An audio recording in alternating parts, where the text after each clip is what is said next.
Abra sua Bíblia comigo aí, fazendo um favor, no Evangelho segundo Marcos, capítulo 9.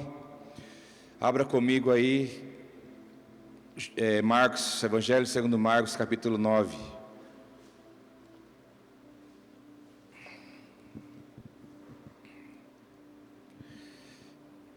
Marcos, capítulo 9, a partir do versículo 1.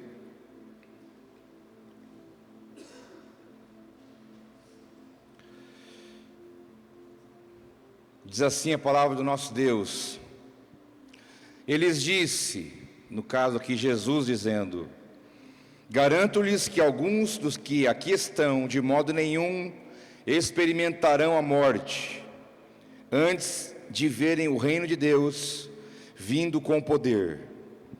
6 dias depois, Jesus tomou consigo Pedro, Tiago e João e os levou a um alto monte, onde ficaram a sós. Ali ele foi transfigurado diante deles. Suas roupas se tornaram brancas, de um branco resplandecente, como nenhum lavandeiro no mundo seria capaz de branqueá-las. E apareceram diante deles Elias e Moisés, os quais conversavam com Jesus. Então Pedro disse a Jesus: Mestre, é bom estarmos aqui. Façamos 3 tendas, uma para ti, uma para Moisés e uma para Elias. Ele não sabia o que dizer, pois estavam apavorados. A seguir apareceu uma nuvem e os envolveu, e dela saiu uma voz que disse: Este é o meu filho amado, ouçam-no. Repentinamente, quando olharam ao redor, não viram mais ninguém, a não ser Jesus. Enquanto desciam do monte, Jesus lhes ordenou que não contassem a ninguém o que tinham visto, até que o Filho do Homem tivesse ressuscitado dos mortos. Somente até aqui.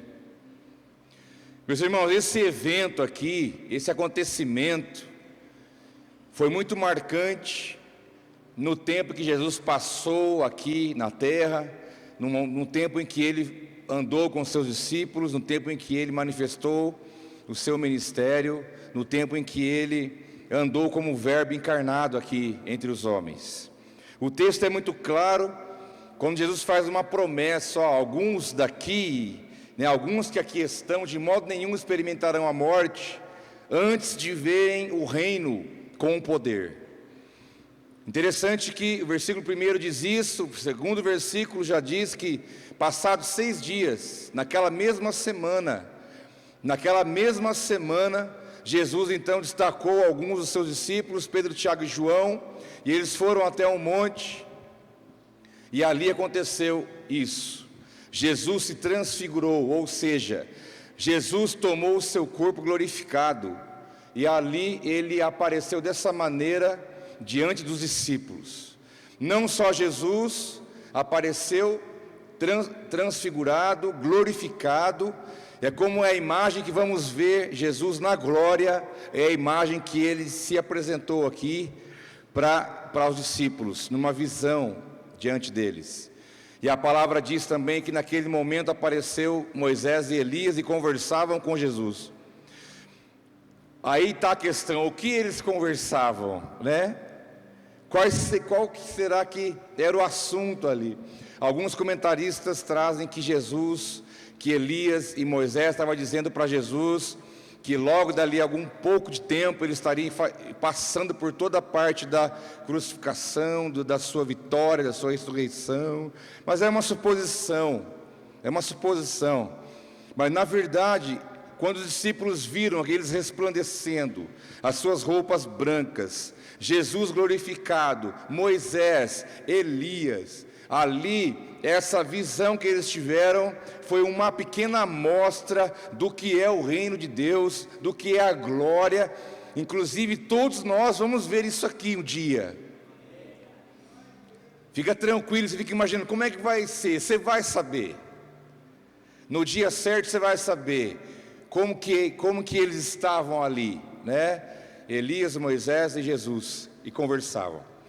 Nesta hora um discípulo salta e diz: olha, está tão bom aqui, ou seja, vamos ficar aqui, Vamos fazer uma tenda para Moisés, uma para Elias, uma para Jesus.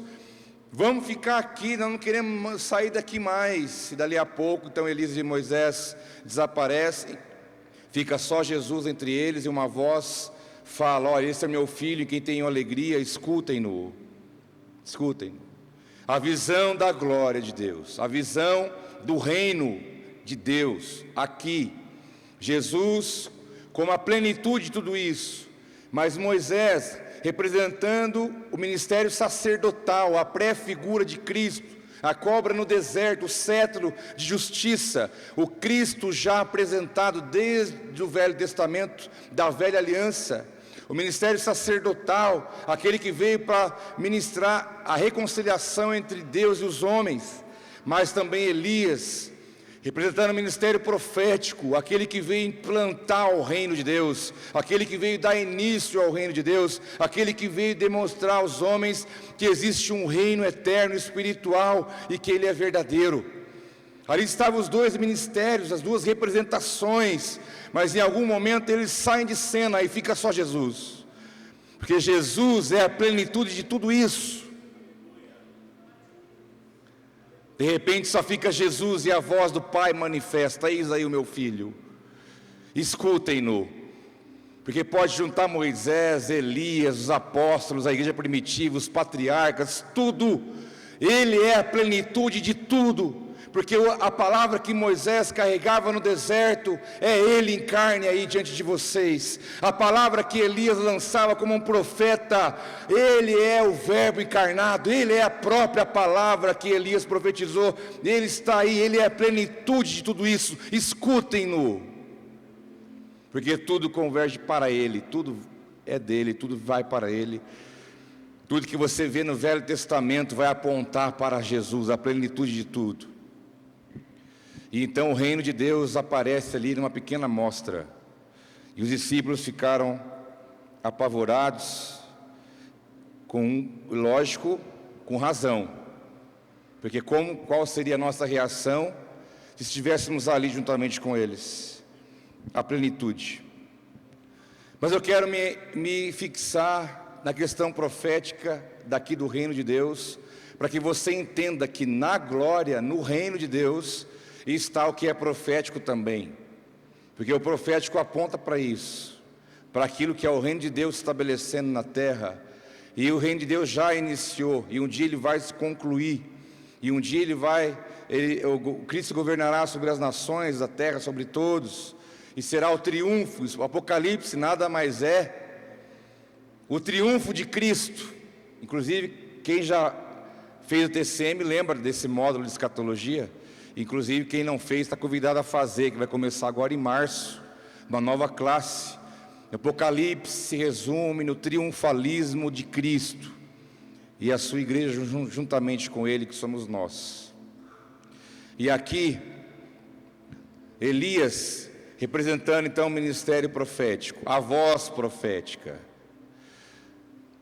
Elias é citado no Novo Testamento como um homem de Deus, uma voz profética, aquele que fez a diferença no seu tempo, mas ele também fala sobre nós hoje, qual é a nossa voz no mundo de hoje, que eu não quero me fixar ao profeta, mas eu quero me fixar à voz profética, que nós temos da parte de Deus, porque em Efésios diz que os 5 ministérios foram dados sobre a igreja, sobre o corpo de Cristo, o evangelista, o pastor, o mestre, o apóstolo e o profeta.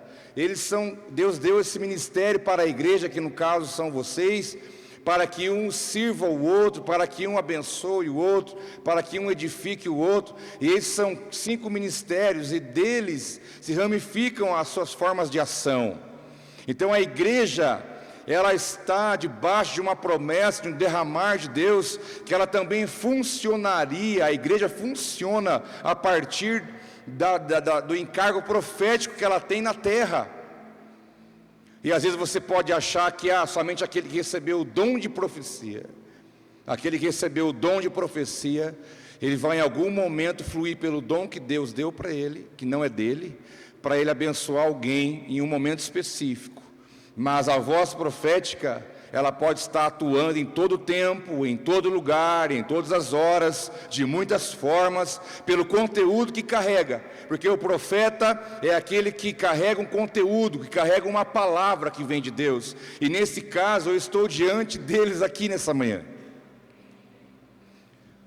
Mas o que acontece é que, não sei se o maligno, ou não sei se é uma predisposição de autocomiseração ou de inferioridade, é de achar que isso é só na vida de alguém, não na minha, não, é na sua. Porque o Espírito, que é aquele que contém, é dono de todos os ministérios do fluir de Deus que está habitando em você, ele pode fazer de você uma voz profética onde você estiver, porque esse conteúdo que você carrega, essa mensagem, como um profeta de Deus, pode mudar realidades, pode mudar lugares, pode mudar situações, pode interferir no futuro, porque é isso que Deus quer de nós, porque o reino de Deus, ele já está entre nós, ele será concluído, e isso fala de futuro. A porta ainda está aberta. Deus pode usar você. Quando você está lá falando de Jesus para alguém, você está sendo um evangelista. Quando você está cuidando, se preocupa com alguém, quando você está disposto a abraçar, curar aquela ferida, você está sendo um pastor. Quando você compartilha, discipulando, ensinando, compartilhando algo que você já aprendeu em Deus, você está sendo um mestre. Quando você libera uma palavra que provoca o mundo espiritual e move na vida de alguém, com relação à vida dela no amanhã, você transforma a realidade dela e ela transforma o seu comportamento, a sua vida, a sua ação, você está sendo um profeta. E quando você coloca a mão sobre alguém e libera sobre ela uma unção para ela fluir no reino e ela exercer o chamado dela, você está sendo um apóstolo. Você pode fluir nessas unções de diferentes modos, porque o Espírito de tudo isso habita dentro de você. Ele pode te usar na multiforme sabedoria de Deus. Ele pode te influir através de você nisso. E Elias é essa voz profética que eu quero usar como exemplo para nós. Elias, a palavra não fala muito da vida dele, das questões pessoais, mas quando ele aparece, já está adulto e já está executando o chamado que Deus tinha na vida dele. Veio da terra de Tisbe, por isso chamado Tisbita. Elias já aparece, na verdade a história relata que naquela época do Velho Testamento havia escolas proféticas espalhadas pelas cidades. E Elias frequentava e ministrava nessas escolas, e pessoas queriam acompanhá-lo, queriam andar com ele. Assim como também Eliseu tinha escolas. Lembra naquele evento que o machado caiu na água, ele flutuou? Ele não estava sozinho, ali tinha discípulos com ele. Aonde estava Eliseu? Aonde estava Elias? Tinha gente perto. Era chamado hora de servos, mas eram também considerados discípulos. E as cidades tinham bases de escolas proféticas, de homens que gostariam de fluir, queriam aprender como ser um profeta de Deus. Por isso que Elias discipulou Eliseu, nesse caso. Ele morou nas terras de Gileade, morreu num período, no contexto que ele vivia como adulto, era um tempo do rei Acabe.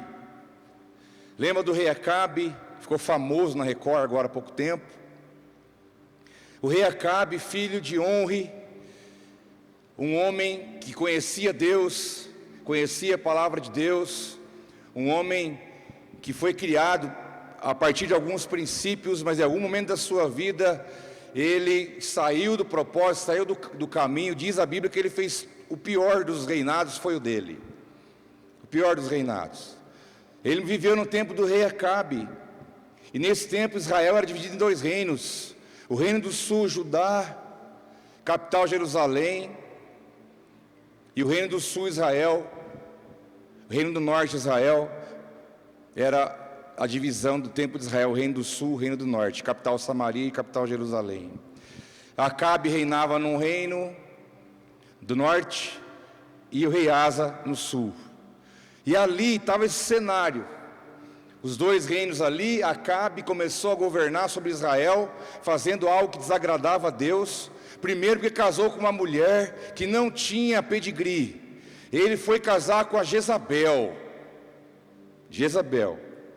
que também ficou famosa agora há pouco tempo, naquela novela da Record, né? Jezabel lá, sempre bem, com a chapinha em dia, maquiagem, eu não sei onde eles arrumavam aquilo no deserto, mas pode ser que, né, tudo pode acontecer. Todo mundo sempre limpinho, os dentes branquinhos, tinha clareamento já naquela época. Nem escova de dente tinha, né? Mas ficaram famosos. Rei Acabe olhou para Jezabel, filha de um homem que não temia Deus, chamado Tibaal, um homem que não servia a Deus, um homem que veio da terra de Sidom, dos sidônios, que eram o povo mais imoral da terra. Jezabel vem de um contexto de imoralidade, de pecado, de problema, de coisa, e Acabe olhou para ela e falou: ela vai ser minha esposa. E ele já casou com a Jezabel e já começou a trilhar um caminho errado, quando começaram a levantar altares para o Deus Baal, que não era o Deus de Israel. Não se contentando em levantar altares, Acabe diz: vamos fazer um templo para a gente adorar esse Deus Baal. Isso por influenciado também pela esposa, que veio dessa realidade de idolatria, de adoração, de imoralidade, porque da onde ela veio a coisa era desse jeito, e construíram um templo. Nesse contexto de idolatria, de imoralidade, de perdição, no meio do povo de Israel, Deus olha um homem e diz: eu vou usar esse homem para mudar essa realidade. Então surge Elias, o homem que foi escolhido e chamado por Deus como porta-voz de Deus, para se levantar, para trazer uma mensagem a Israel, para que voltassem a adorar o único Deus, para que voltassem a ter uma vida com Deus. E ele se levanta como uma voz profética, e ele já chega chegando. Ele chega chegando. A história diz, você pode estar em 1º e 2º Reis, a história que eu estou te contando. Ele veio para falar para Israel: volta, vocês se perderam. O rei se perdeu, a família dele se perdeu, vocês estão se perdendo, vocês precisam voltar aos propósitos de Deus.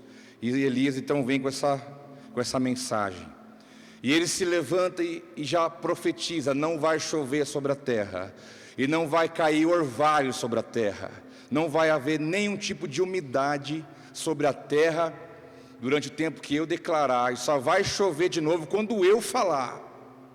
O homem era um homem corajoso, porque por mais que está debaixo de uma unção de Deus, de uma autoridade de Deus, tem que ter coragem para chegar e falar para uma nação inteira: não vai chover, não vai cair orvalho sobre a terra, até o dia que eu disser. Já contrariando Baal, porque Baal era o Deus da fertilidade, o Deus da chuva. Eles adoravam Baal e a chuva vinha, e a planta crescia. E eles adoravam Baal porque era conhecido como Deus da fertilidade. Então Baal da fertilidade recebeu uma palavra do homem de Deus: não vai fertilizar nada, não vai chover, não vai chover. E nesse tempo Deus levanta ele com essa palavra dura já de contrariedade, e realmente não choveu a partir da sua palavra liberada. E Deus falou para Elias: Elias, agora você corre. Eu acho interessante essas coisas. Ele lançou a palavra e Deus falou: agora você sai daí, corre que agora é comigo. Seu papel é só lançar a minha palavra, porque agora é comigo. Deus falou: Elias, vai para um riacho, vai para um ribeiro chamado Querite, fica lá, bebe da água do riacho, fica tranquilo. Eu vou te mandar 2 vezes por dia alguém te servir o teu almoço, e vai servir o teu jantar, e você vai ficar lá. E a palavra diz que Elias foi para lá, para o ribeiro de Querite. Lá ele ficou, tomava água do riacho, e os corvos 2 vezes por dia vinha trazer pão e carne. Acho que Elias estava lá esperando, depois dele vinha surgindo lá, voando, né? Olha que coisa, olha que doideira. via o corvo voando e falava: lá, meu almoço está chegando, já preparava. E outra, refeição balanceada, meus irmãos, água à vontade para se hidratar, no rio, estava lá à vontade. Refeição balanceada, pão e carne, carboidrato e proteína. Come 2 vezes por dia, meu filho, fica tranquilo, você vai ficar tranquilo aí. E ali Elias obedeceu a voz de Deus e foi para lá. Porque diz a palavra que Deus deu ordem ao corvo: vai levar comida para ele. E às vezes nós duvidamos de coisas da nossa vida. Quando algumas coisas começam a ir para um lado que foge ao nosso controle, nós achamos que Deus também perde o controle de algumas situações. Sendo que Deus, Ele pode dar ordem a um pássaro para ir lá na tua casa te dar alguma coisa, porque eu creio na Bíblia. Eu não sei se você crê na Bíblia, porque diz que quem lê a Bíblia fica louco, quem estuda passa a ser incrédulo. Pelo contrário, quanto mais eu leio, quanto mais eu estudo, mais eu acredito na Escritura. E eu creio que Deus pode mover o universo, o mundo, o que for necessário para fazer chegar na tua vida o que Ele determinou que aconteça.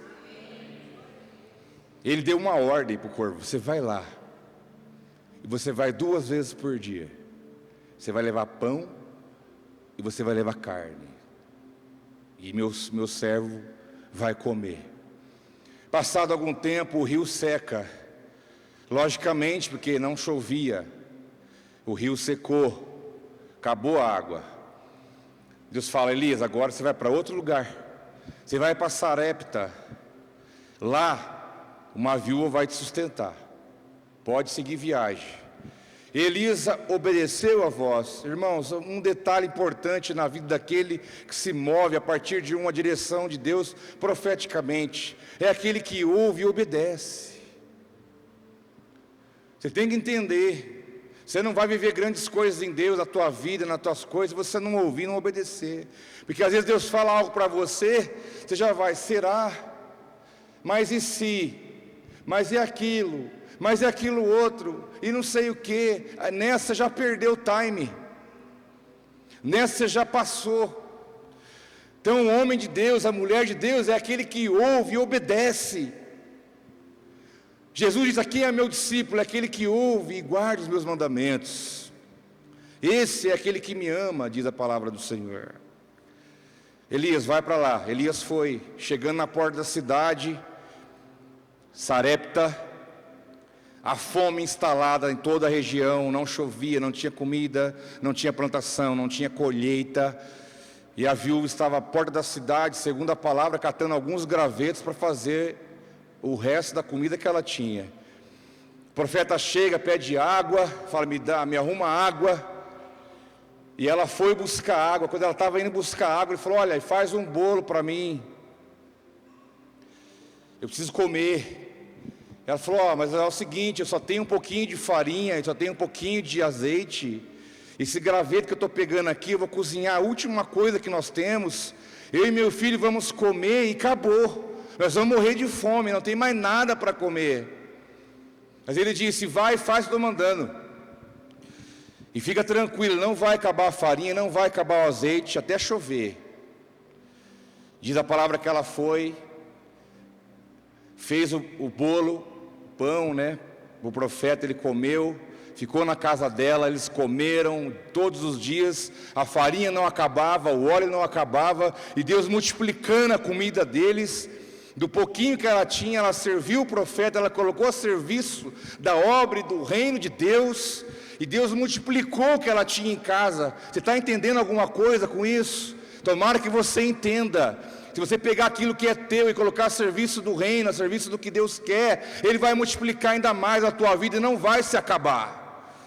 E ali o homem comendo com ela, e o filho dela junto, comia todo dia, o óleo multiplicando, a farinha multiplicando, até que o filho fica doente. Diz a Bíblia que o filho dela ficou doente, parou de respirar. E ela disse: você veio na minha casa trazer morte? Então ele vai até o filho da viúva, deita sobre ele, deita sobre o menino e declara 3 vezes para que Deus desse a vida para aquele jovem. E aquele menino voltou à vida, ele ressuscitou. O profeta desceu e falou: está aqui teu filho, qual é o problema agora? E ali ele partiu. E a palavra que ele liberou estava mantida, não chovia sobre a terra, fome. desespero, não havia chuva, não havia nada, e ele ressuscitou o filho da viúva. Por causa da grande seca, Jezabel ficou irritada. Você já viu o diabo endemoniado? É isso. Jezabel ficou louca da vida. Ela falou: que negócio é esse? Não está chovendo, há fome na terra. Ela deu uma ordem: eu mando matar. Gente, eu pergunto, quem que era o rei? Acabe, fala comigo. Acabe. Mas quem que estava bravo aqui? Quem estava tomando a frente? Quem que estava querendo arrumar briga? Quem que estava querendo pular na frente? Jezabel. E ela pulou e falou o seguinte: eu quero que matem todos os profetas. Que ela desconfiou que alguém tinha falado alguma coisa. Matem todos os profetas. Ela mandou matar tudo. Não quero que sobre nenhum.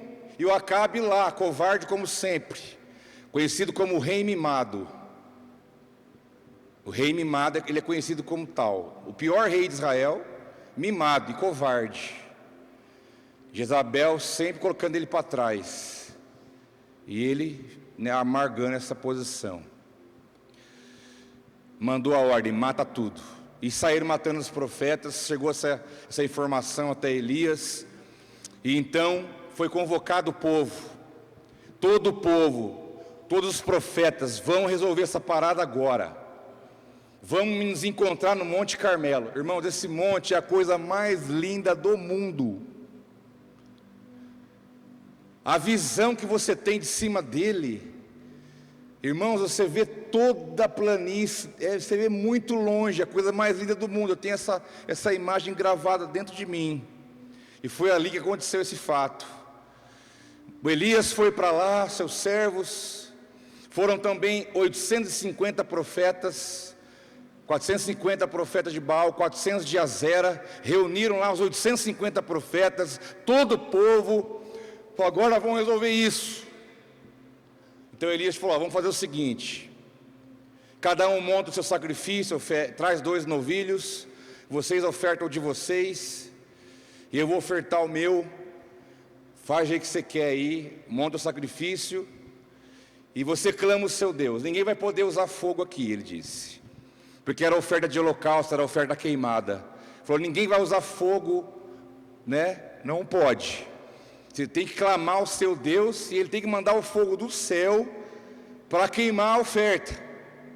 Vocês clamam de vocês, e eu vou clamar o meu, e vamos ver o que vai acontecer. Diz a palavra que os profetas se reuniram, aquela coisa toda, fizeram o novilho, cortaram lá em pedaços, ofereceram o sacrifício e começaram clamar. Aí vem Baal, escuta nós, Baal, é agora, Baal, chegou a tua vez. Baal, agora mostra para esse profetinha qual é o seu poder. E Baal vai, começar a dançar, só cantar não adiantava, e começaram a dançar, e começaram a cantar. Diz a palavra que lá pelo meio-dia, aí tem o senso de humor que a Bíblia apresenta, que eu acho incrível.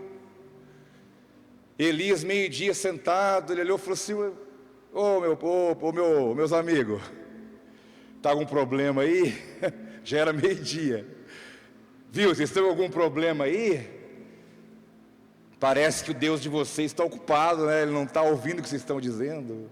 Ou será que ele não está dormindo? Bom, eu não tenho nada a ver com isso, mas continue clamando, quem sabe eles te ouvem. Nessa hora os caras ficaram doidos.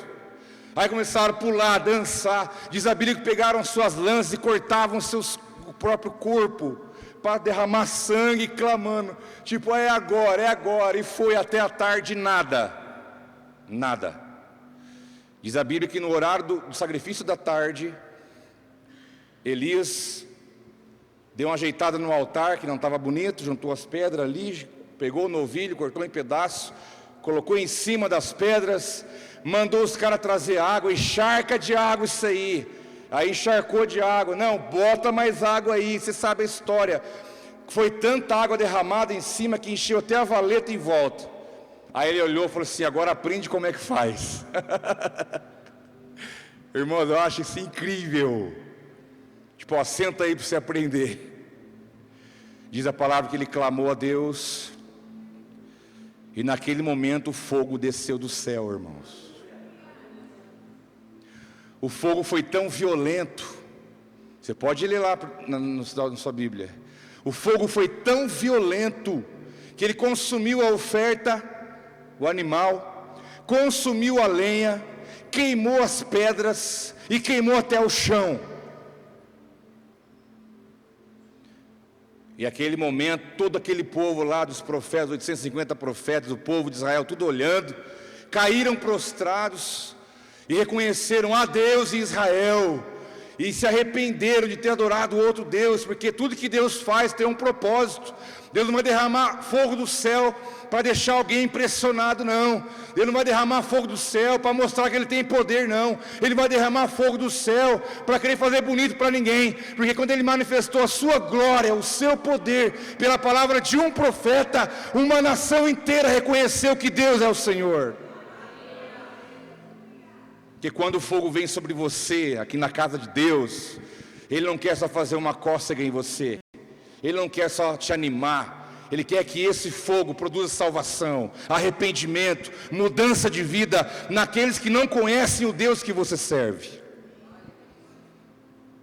E ali o povo se arrependeu, reconheceram, falou: então tá bom. Elias falou: pega os 850 profetas, guarda eles, leva para o vale e mata todo mundo. Matou todos. E aí Acabe estava ali, e Elias então lançou a palavra de novo: vai chover agora, vai chover. Diz a palavra que ele lançou a palavra que iria chover, subiu mais alto no monte, colocou a cabeça entre os joelhos e começou a clamar para que a chuva viesse. Foi então que ele deu a palavra ao seu servo, considerado como discípulo: dá uma olhada para o lado do mar, como é que está? O servo olhava: ó, não tem nada. Ele, com a cabeça entre os joelhos, continuava clamando a Deus, porque ele liberou a palavra que ia chover. 7 vezes o servo foi, na 7ª o servo olhou e disse: olha, Elias, eu estou vendo lá, mas muito longe, mas muito longe, mas muito longe, uma nuvem do tamanho da mão de um homem. Eles não podem correr, que a chuva está chegando. Porque o homem de Deus, o profeta de Deus, a mulher de Deus, não tem que ver a coisa já tudo estampada para crer. Um sinalzinho, por menor que seja, ou ainda que ele não exista, você tem que acreditar que Deus, o poder dele, está acima daquilo que você vê. Porque ele tinha certeza que ia chover, porque ele falou: vai chover. E ele foi orar a Deus e buscar a Deus para que chovesse. E Acabe partiu de medo, foi lá contar para sua esposinha, morrendo de medo: ai, amor, você não sabe o que aconteceu. Os profetas nossos morreram tudo, e agora o que será de nós? Eu estou com medo. O que eu vou fazer? Acabou para mim. Ou seja, seja o homem da casa, mulher, faz alguma coisa. Faz alguma coisa. E ela foi mostrar o relato. Interessante que nessa volta de Acabe para casa, tem um fator interessante que eu não ia falar, que diz que veio uma unção, um poder sobre Elias. Ele correu de 15 a 30 quilômetros à frente da carruagem de Acabe, que era formada por cavalos. Ele correu na frente, pelo poder de Deus, durante todo esse tempo, para encontrar com outra pessoa e desenrolar uma coisa lá, que a história é longa, eu não vou entrar nisso. Elias realizou grandes sinais e maravilhas, foram 7 no total, grandes milagres e sinais. E ali Acabe falou para Jezabel: acabou, o Deus deles é mais forte, é mais poderoso. E então Jezabel faz uma ameaça.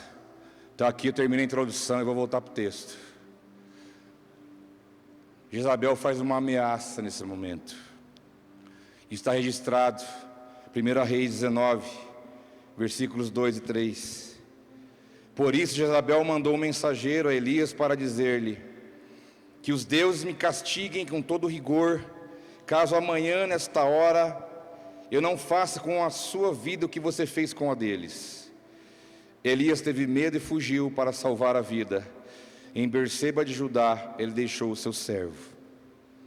Jezabel mandou um recado, falou: olha, fala para Elias que eu vou arrancar o couro dele. Basicamente isso. Vou fazer o que ele fez, vou arrancar o couro dele vivo. Avisa ele. Não foi o rei que disse isso, foi a mulher do rei. E diz a palavra que eu li para você aqui, que Elias teve medo e ele fugiu.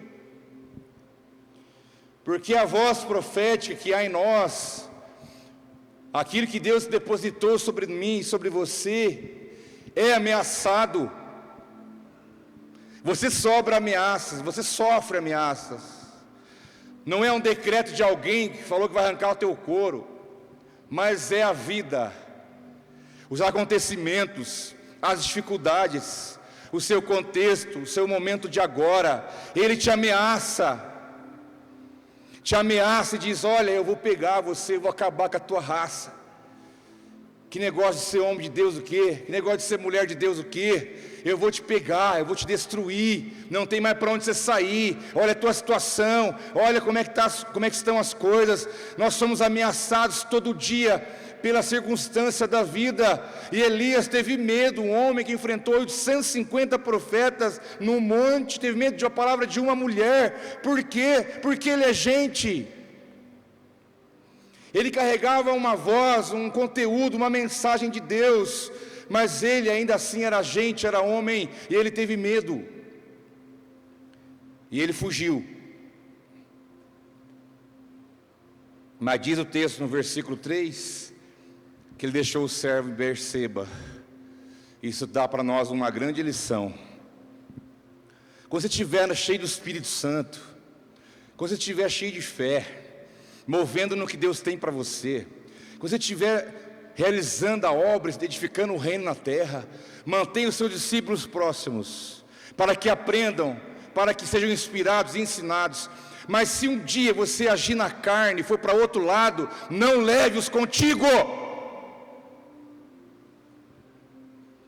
Se você for fazer algo que não agrada a Deus, pelo medo, pela carnalidade, seja pelo que for, não leve seus discípulos junto, você vai pagar um preço por isso. É melhor que você pare em um lugar e fale: fiquem aqui, não vão aonde eu vou, lá não é bom para vocês. Que o discípulo tem que andar com o seu discipulador, com o seu líder, com o seu pastor, enquanto ele está na palavra de Deus. Se eu sair da palavra, se eu fazer besteira, se eu começar a sair fora dos princípios de Deus, me abandone. Se eu pecar e arrepender diante de vocês, permaneçam comigo. Agora, se eu andar no erro e não me arrepender, não venha atrás de mim. Foi o que Elias fez, deixou o servo em Berseba. Tipo, eu não vou levar você comigo porque eu te dei tanto testemunho de que você é um homem de Deus. Eu estou fugindo de medo, cara, fica aí, não vem comigo. Jezabel representava o mal, o poder das trevas. Jezabel representava a opressão, a ameaça. Jezabel representava a mordaça da voz do profeta. É aquilo que se levanta contra nós, para ameaçar, para intimidar. Pode ser o teu pensamento, pode ser o teu sentimento, pode ser o mundo à sua volta, que quer te amordaçar, para que você não continue liberando a palavra que Deus já depositou em você, para que Ele te impeça, para que esse espírito terrível te cause medo, para você fugir. Fugir da onde? Fugir de quem?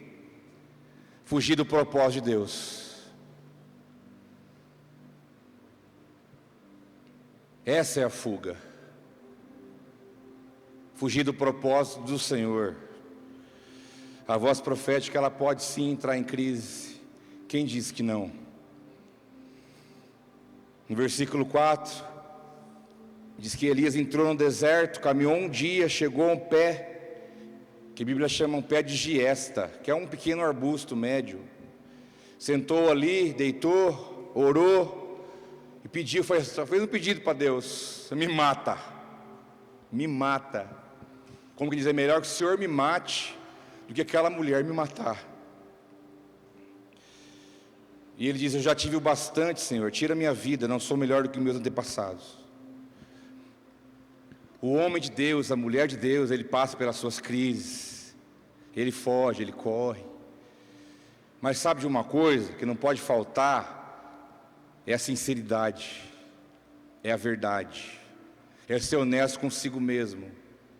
Chegar para Deus e falar: me mata, porque eu estou tão envergonhado daquela mulher vir atrás de mim, daquela situação me pegar, daquilo não dar certo. Estou tão com medo de alguma coisa se levantar contra a minha vida. Estou tão com medo de alguma coisa acontecer amanhã. Estou tão com medo de tanta coisa, Deus, me mata. E Elias começa a argumentar com Deus, colocando justificativas, como se aquilo fosse levar Deus a fazer o que ele estava pedindo. Falou: Deus, eu já fiz bastante, olha só que bom, já profetizei que não ia chover, aí eu profetizei e choveu, eu orei, o Senhor mandou fogo do céu, já ensinei os discípulos, eu já trabalhei, eu já fiz bastante, está bom já. O senhor não concorda comigo que está bom? E outra, eu também, eu não sou melhor que os outros, acho que já deu para mim, eu acho que agora o senhor pode usar outra pessoa, o senhor pode fazer outras coisas, mas eu acho que para mim já deu. O que o senhor acha, né? O senhor não concorda comigo? Elias ali justificou, e depois ele dormiu. Aí ele dormiu. Um homem cansado, cheio de crise, conseguiu dormir, só porque desabafou para Deus primeiro. Se você não soltar o que está dentro de você para Deus, você não dorme. Você vai passar a noite inteira pensando: ela vai me matar, o negócio não vai dar certo, amanhã, eu estou vendo, amanhã o negócio vai ficar ruim para o meu lado, e agora o que eu faço? E passa a noite em claro. Mas se você for sincero e colocar tudo diante de Deus, eu posso te garantir, como eu sou testemunha disso, você vai deitar e você vai dormir. E o homem dormiu. Irmãos, imagina um profeta dormindo no meio de um deserto, debaixo de um pé de arbusto. Um homem que orou e caiu fogo do céu, estava ali entregue. Aí Deus olhou aquela cena e falou: não posso ficar parado, eu tenho que fazer alguma coisa. Dali a pouco um anjo chega nele, dá um toquinho e fala: Elias, levanta e come, versículo 5. Levanta e come, Elias. Diz a palavra que Elias olhou ao redor, perto da cabeça dele havia um pão assado, brasa, um jarro de água. Ele comeu, bebeu, deitou e dormiu de novo. Dali a pouco o anjo volta, toca nele de novo: Elias, levanta e come. Estava ali o pão, estava ali a água de novo.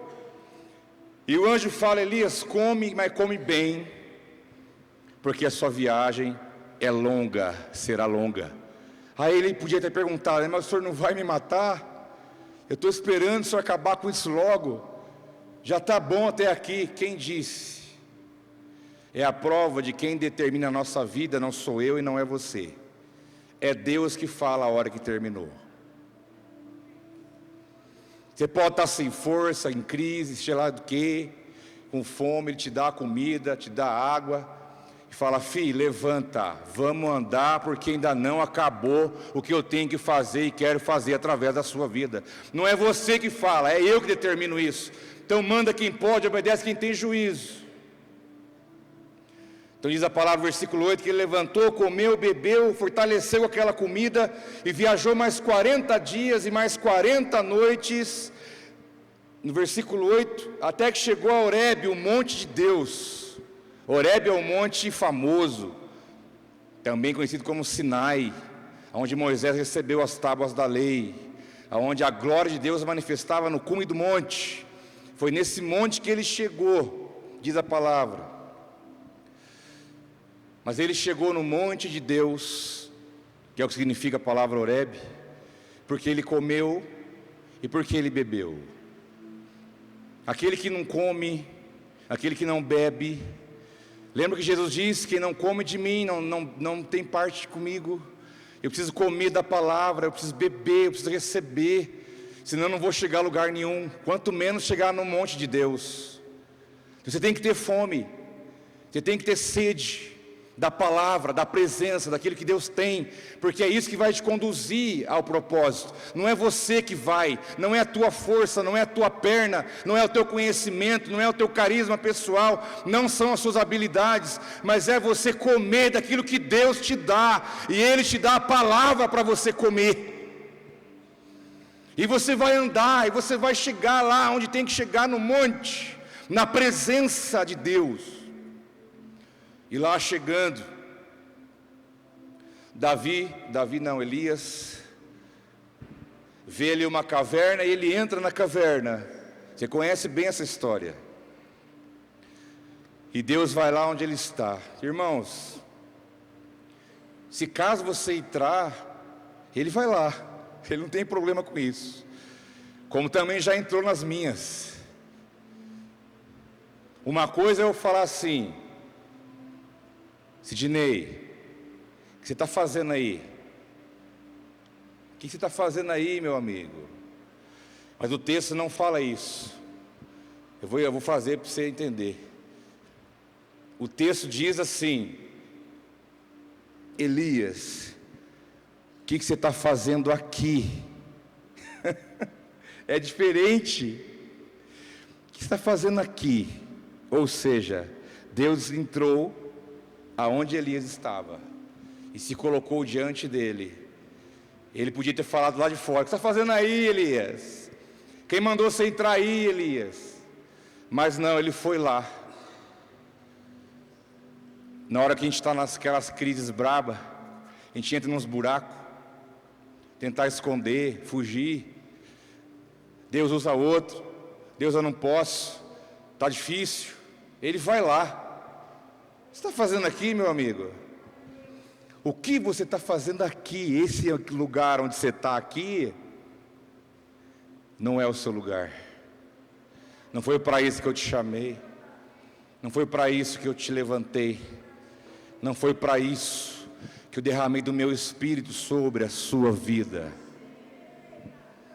Pode ser a caverna mais profunda, mais escura, mais fedida, mais terrível da tua vida.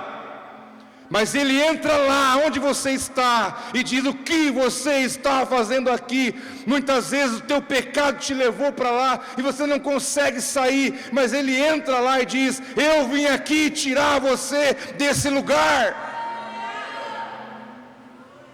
Ele é Deus. O que você está fazendo aqui, meu filho?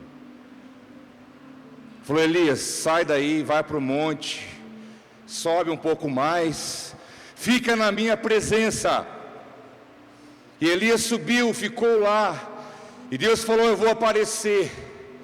Diz a palavra que então houve manifestações. Houve primeiro um grande vento, um vento muito forte, despedaçava as pedras, mas Deus não estava no vento. Depois veio um terremoto muito forte, mas Deus também não estava no terremoto. Depois veio fogo, mas Deus também não estava no fogo. E aí então, por último, veio uma brisa suave. E daquela brisa, diz a palavra que saía um murmúrio, uma voz que dizia, e aquela voz falou com Elias. A voz falou com ele, ele ouviu, ele viu Deus. Muitas vezes não vai ser um terremoto, um vento, uma explosão, mas de uma maneira muito simples, sensível, calma, é que Deus vai chegar para você e vai te falar alguma coisa. Ainda que Ele já se manifestou nos ventos, nas fortes águas, mas nesse momento Ele escolheu ser assim, que quem manda é Ele, já está explicado isso. Diz a palavra que Elias desceu, voltou, ficou na porta da caverna. Sabe quando Deus já falou com você? Sabe quando Deus já mostrou para você? Sabe quando Deus já desenhou para você? E mesmo assim você vai ficar na porta da caverna, como quem diz, qualquer coisa eu escondo de novo. Você pode perguntar, mas que Elias, Deus falou, veio terremoto, veio vento, veio fogo, veio tudo. O que você está atrás de querer ficar perto da caverna de novo? Você está com medo do quê? Olha o que você viu, mas olha o que você já ouviu, olha o que você já experimentou, quanta palavra você já recebeu, quantas vezes Deus já afirmou para você as suas promessas. E será que nós também não ficamos na porta da caverna, como quem diz, qualquer coisa eu vou para lá de novo? E ali estava o profeta, e então Deus vê ele de novo. Aqui usa a palavra de anjo que veio, mas aqui é uma teofania. Tel, Deus, fania, aparecer. Deus aparecendo, Deus se manifestando. Quando o anjo deu para ele a comida, o pão e a água, não foi o anjo, foi o próprio Deus que veio ali. Lembra Jesus glorificado? Falou para os caras pescador, vem comer, está pronto aqui na praia. Chegou, tinha o peixe assado e o pão ali. Isso é coisa que Deus faz. Você chega, a comida está pronta. Deus veio ali mais uma vez falar com ele. Quando Elias ouviu a voz, na brisa suave, escondeu o rosto com a capa e foi para a frente da caverna, versículo 13. E então Deus volta ali e fala, Elias, o que você está fazendo aqui, meu filho? O que você está fazendo aqui? Até quando eu vou ficar atrás de você, falando, te comprovando, confirmando o que eu tenho na sua vida? A igreja que perdeu a sua voz profética, ela está no buraco. A igreja que perdeu a voz profética, ela corre da manifestação de Deus, ela cobre o rosto, ela tem vergonha, ela tem medo, ela quer escapar, ela quer fugir.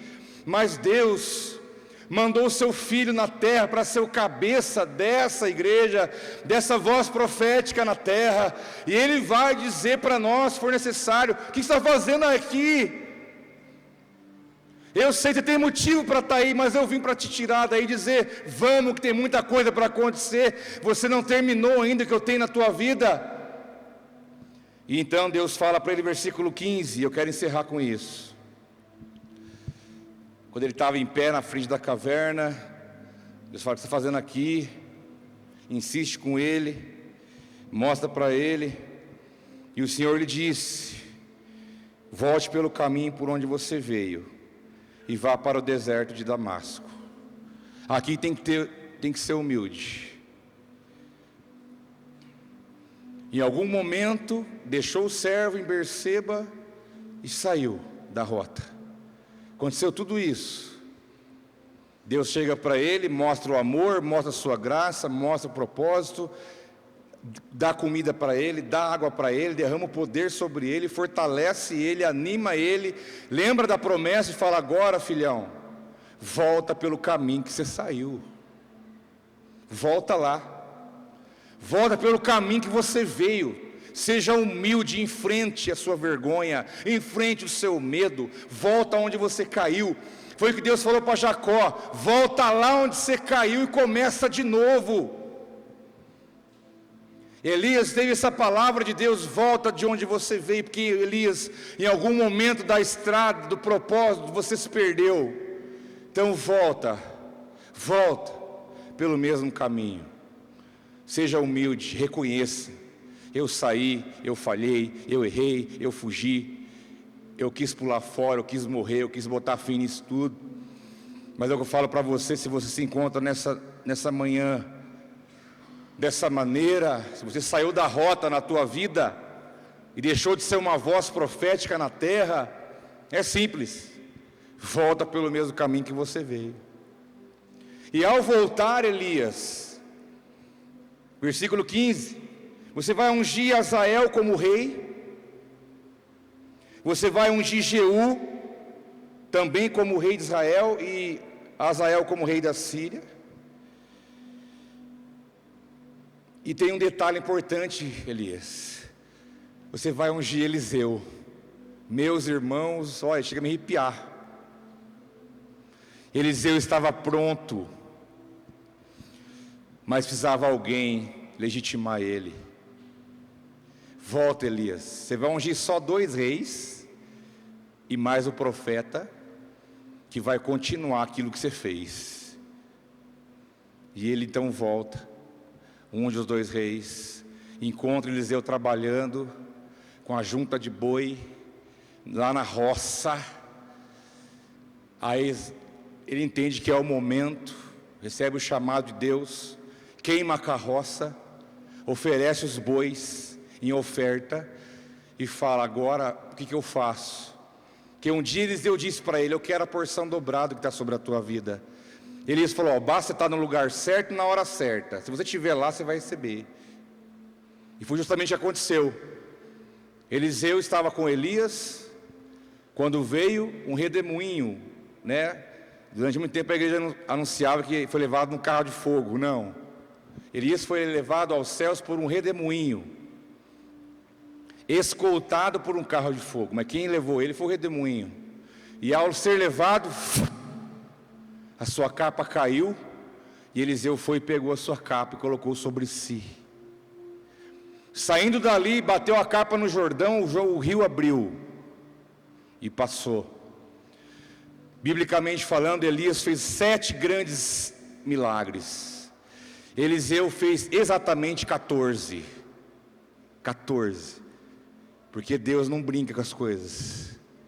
E ele recebeu a porção dobrada da parte de Deus, e foi um grande profeta em Israel. Porque Elias, depois de tudo, pegou o caminho de volta, e ele ativou Eliseu para que fosse um grande profeta em Israel. Essa é a história de Elias, resumida. E eu quero dizer para você, com tudo isso, é que o Espírito tem pressa, porque os dias são maus. Já estamos no final das dores de parto. A qualquer momento nosso Senhor volta, e a voz profética tem que estar falando, anunciando em toda cidade, estado, país e nações: o nosso Rei, o nosso Redentor vive, e Ele virá buscar a sua igreja. Arrependam-se dos seus pecados. A voz profética tem que se levantar debaixo do poder e na unção do Espírito, e você é a voz de Deus na terra.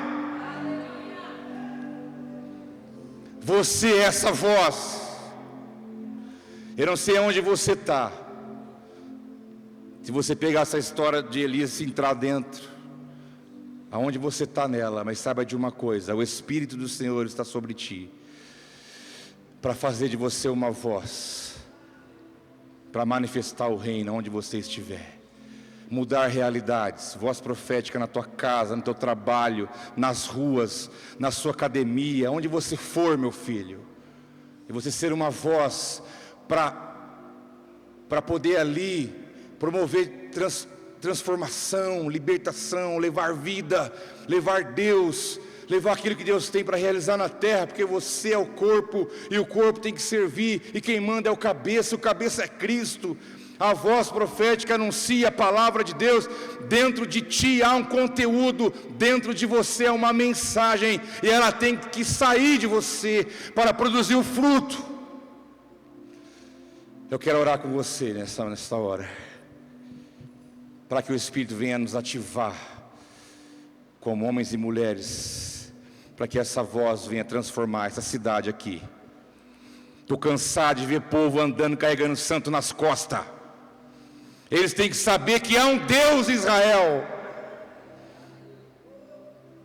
Nós não podemos aceitar as drogas, esses abusos terríveis, violência, coisas terríveis acontecendo. Levante-se. Você não é ninguém, você não vai tomar o lugar de ninguém. Deus tem algo para você. Não olhe para a tua circunstância, não olhe para a tua realidade, não olhe para os seus medos. Levante-se no poder do Espírito Santo de Deus. Deixa Ele fazer de você uma voz, do seu jeito. Mas se você está na caverna, Deus já está aí dentro te falando: sai, come o pão, se fortalece, vamos adiante.